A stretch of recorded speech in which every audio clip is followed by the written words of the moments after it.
ఒకసారి ఎడిట్ చూడు. చూసారు కదా, దీన్ని క్యాప్కట్లో ఎలా ఎడిట్ చేయాలో నేను చెప్తాను. రీల్ సేవ్ చేసుకో, అకౌంట్ని ఫాలో చేసుకోవడం మర్చిపోవద్దు. ముందుగా మీ ఫోన్లో ChatGPT ఓపెన్ చేసి ప్రాంప్ట్ ఇచ్చి ఆబ్జెక్ట్ని అయితే రిమూవ్ చేసుకోండి. ChatGPT ఇచ్చిన ఫోటోని సేవ్ చేసుకోండి.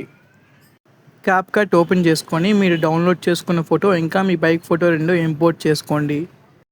మీ బైక్ ఫోటో అనేది ఎగ్జాక్ట్గా 0.7x అయితే ట్రిమ్ చేసుకొని ఓవర్లే అయితే చేసుకోవాలి. ఓవర్లే చేసుకున్న మీ బైక్ ఫోటోని కరెక్ట్గా మీ వీడియోకి అడ్జస్ట్ అయ్యేలా సెట్ చేసుకోండి. ఓవర్లే వీడియో పైన క్లిక్ చేసి కింద ఆప్షన్స్ అలా స్క్రోల్ చేస్తే రిమూవ్ బీజీ అనే ఆప్షన్ ఉంటుంది. దానిపైన సెలెక్ట్ చేసుకొని బ్యాక్గ్రౌండ్ రిమూవ్ చేసుకోండి. తర్వాత ఓవర్లే చేసిన వీడియోని చివరిన ఒక కీ ఫ్రేమ్ ఇచ్చుకోండి. తర్వాత స్టార్టింగ్కి వచ్చి బైక్ అనేది పైకి పెట్టి ఇంకో కీ ఫ్రేమ్ ఇచ్చుకోండి. బైక్ కిందకి స్మూత్గా ఫాలో అవ్వాలంటే గ్రాఫ్లోనికి వెళ్ళి ఫ్లో 1 అనే గ్రాఫ్ సెలెక్ట్ చేసుకోండి. తర్వాత స్ప్లైస్లోనికి వెళ్ళి సెకండ్ ఆప్షన్ సెలెక్ట్ చేసుకొని మీ వీడియోకి తగినట్టుగా కరెక్ట్గా అడ్జస్ట్ చేసుకుంటే మీ వీడియో అయితే రెడీ అవుతుంది.